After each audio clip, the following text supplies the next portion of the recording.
जब भेटबे न कइल त लहू कला से का भइल, कोनो दावे न लहल त फऊ कला से का भइल।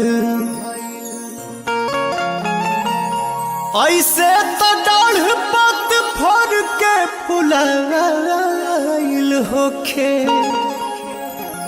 जब भेटबे न कइल त छौकला से का भइल।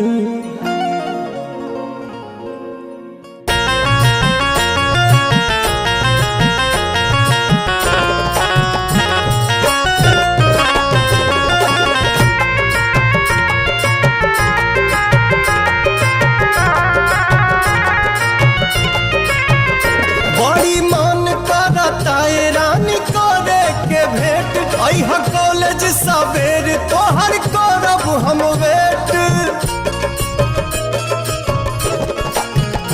बड़ी मन करता ये रानी करे के भेंट। अइहा कॉलेज सवेर तोहर करब हम वेट, जवन भइल रहे गलती न फेर होई हो।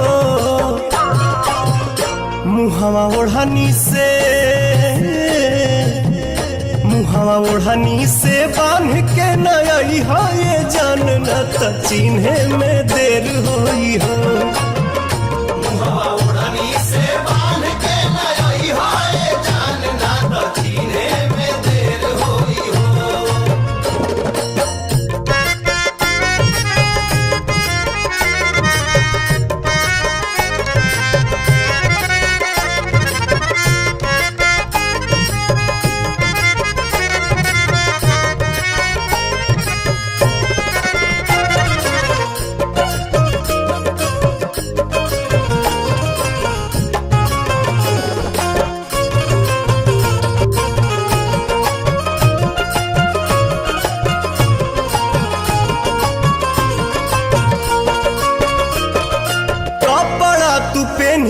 चटक पियर रंग के हथवा में ले ली हम मोबाइल सैमसंग के। हाँ कपड़ा तू पहनिहा चटक पियर रंग के हथवा में ले ली हम मोबाइल सैमसंग के।